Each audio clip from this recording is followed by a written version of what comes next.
Cheat Code, Support Strategist, written by Clouds, read by Distracted by Books. Chapter 47, Found. From Kidnapper Number 1. We found Gravity Girl! Location ping. Let us know when she disappears again. Call you with more info tonight.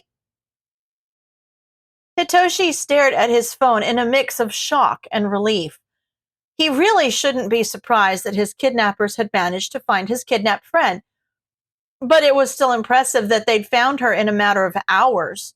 Also, should he be concerned that they seemed to fully be expecting her to disappear again? He shook his head and knocked on the door to Gunhead's office before pushing it open. I just got a location for Uraraka. I'm going to go pick her up. Gunhead almost dropped his coffee. You found her? I didn't find her. My kidnappers did. Hitoshi shrugged. Sorry, my friends in the support course. They tracked her down somehow. The important thing is that I know where she is and I'm going to go get her. I just wanted to let you know. Right. Gunhead set his coffee down and stood up. Let's go. Mineta had actually finished the chores Mount Lady had told him to do hours ago, but she was too absorbed in checking her social media to notice that. She was a new hero and notoriously obsessed with her image, so it wasn't a hard choice when he needed to find someone to drool over that would still allow him time to keep tabs on all his other classmates. He hadn't been expecting all that much to happen this week, honestly, except that Ida was most likely going to try to go off the rails, which Sensei would be delighted about if the hero he was interning under couldn't stop him in time. But today had been busier than expected. There was a distinct lack of UA in the media this morning, which meant that they were actively trying to stay out of it, which meant that they were hiding something.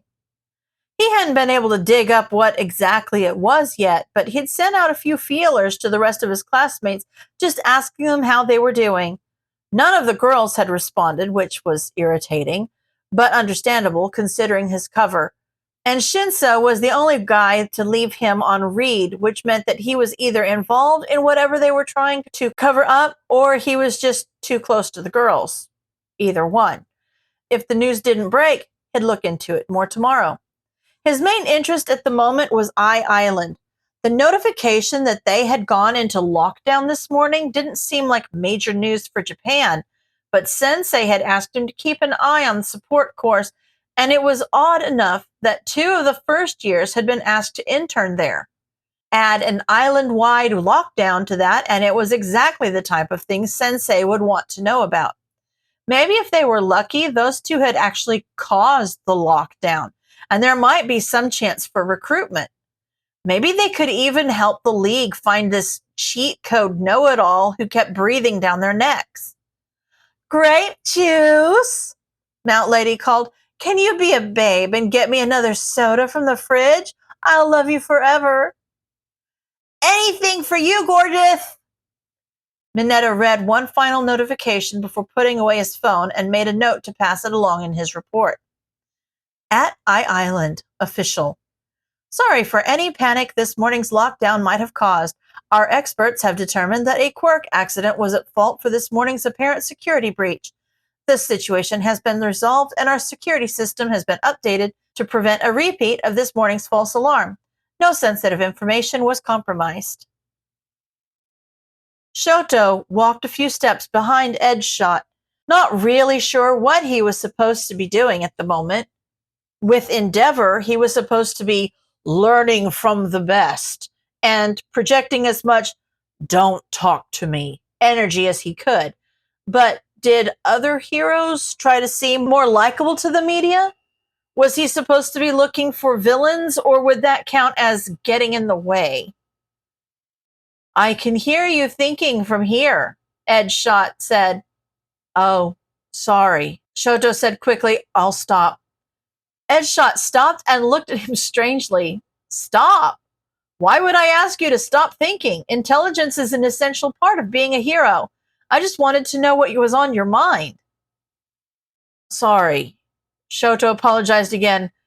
I suppose I was just wondering what the purpose of this patrol is. Aren't you mostly a nocturnal hero? Edshot gave him an appraising look.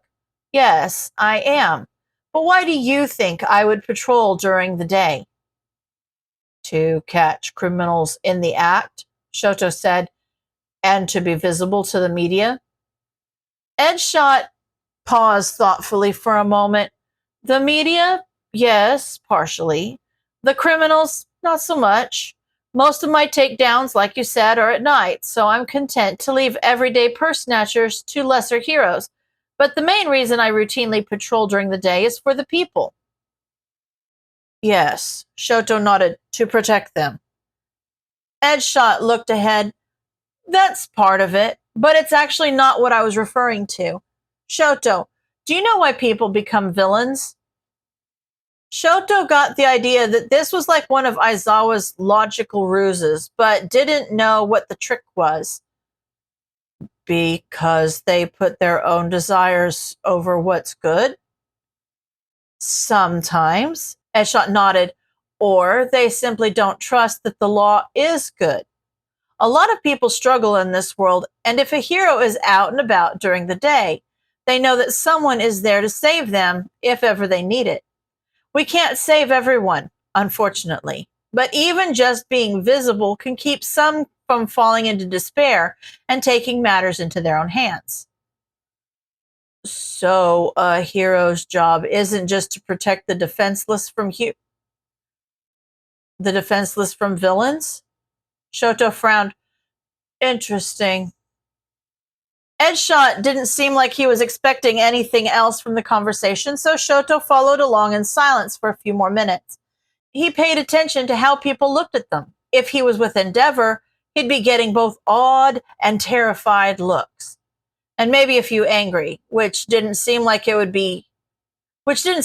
help bring people hope like Edshot was describing. The civilians they passed didn't look at Edshot with as much obvious admiration as they did Endeavor, but it almost seemed like they trusted him, which was hard to wrap his head around. Shoto heard a familiar yowl and turned to see Ipur weaving in and out of people's legs as she rushed toward him. Shoto couldn't be bothered to hold back a smile as he crouched down. Seeing a hero student petting a cat on patrol would be reassuring, right?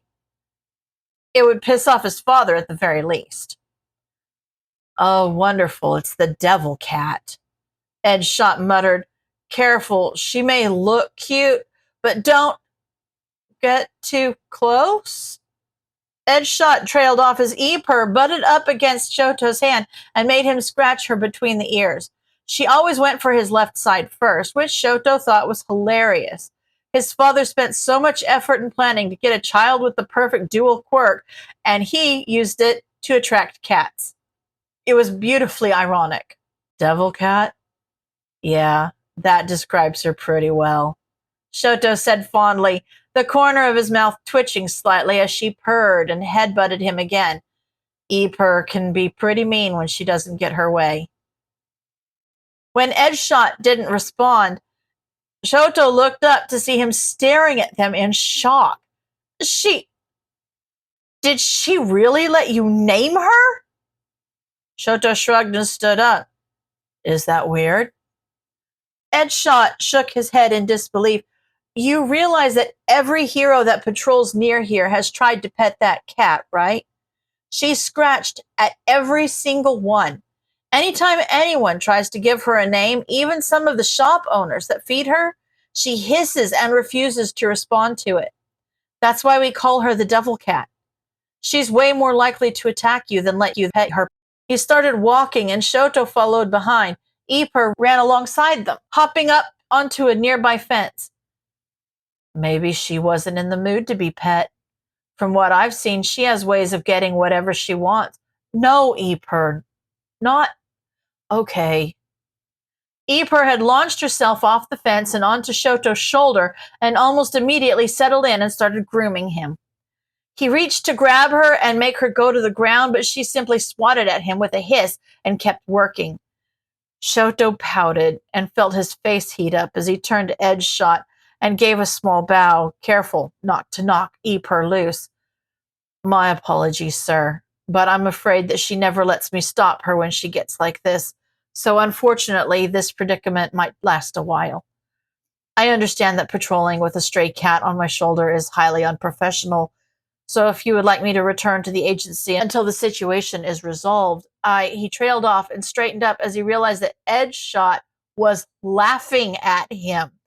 Sure, it wasn't loud, but his shoulders were shaking and his eyes were starting to tear up as he held a hand over his mouth. This makes much more sense. What? Shoto absent-mindedly reached up to pet Eper, who purred and flicked him with her tail. I'm deeply... I thought you managed to tame her. Edgeshot chuckled, but nope. I guess it's just a rule of the universe that the devil can't be tamed. I wasn't trying to tame her, Shoto insisted. I was just sitting down once and she came and sat in my lap because I have a fire quirk and it makes me warm. Vernon has a fire quirk too, and she's never been able to get close to the little devil. Even with his mask, Shoto could tell that Edgeshot was smiling. Nope, I can't believe that. What did you call her? Eper? I'm pretty sure she thinks you're her kitten. What? Shoto blinked. I'm sorry, but you're mistaken. I'm much larger than a kitten. Edgeshot rolled his eyes. Yes, I'm aware of that. But adoption is pretty common in cats, actually. And they even adopt babies from other species if the real parents aren't around.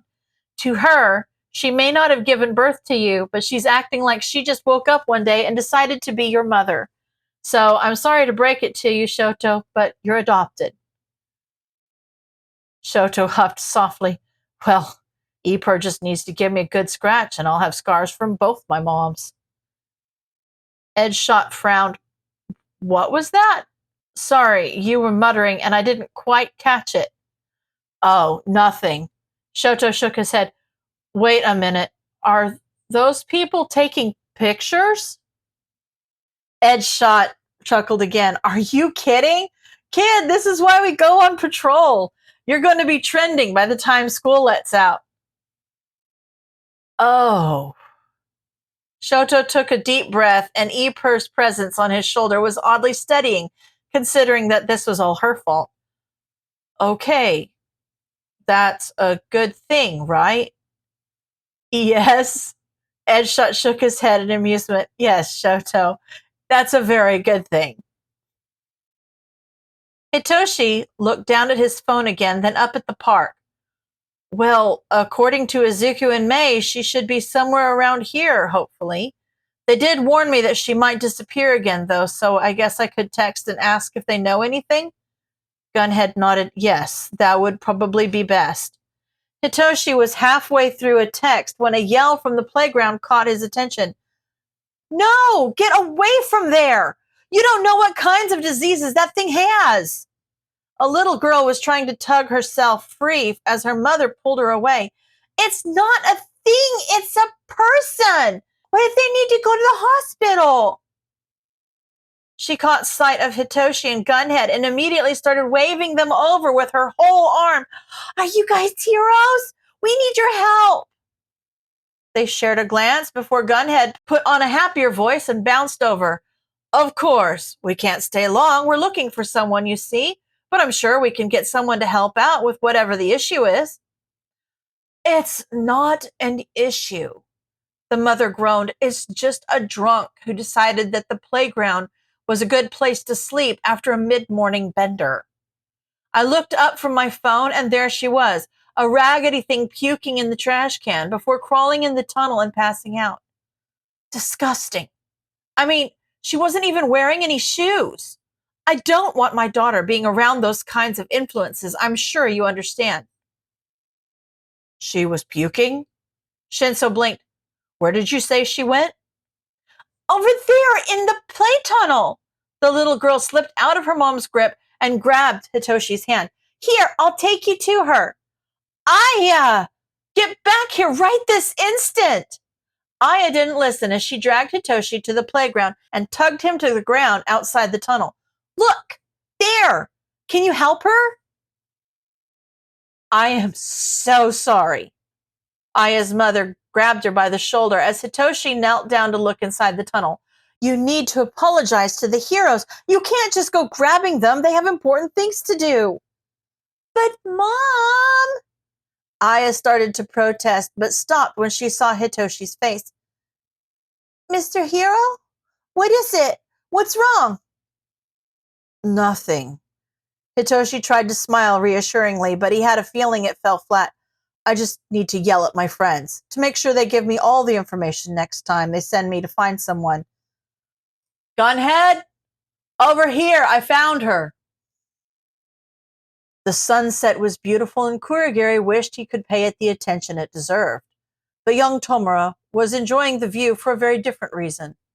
He grinned as he scratched at his neck, the 3 Nomu that Sensei had given him standing dead-eyed and at the ready, waiting for their orders.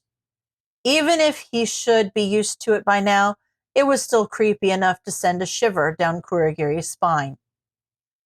I'll show him, Shigaraki grinned. Let's see who's in the news tomorrow, hero killer. End of chapter.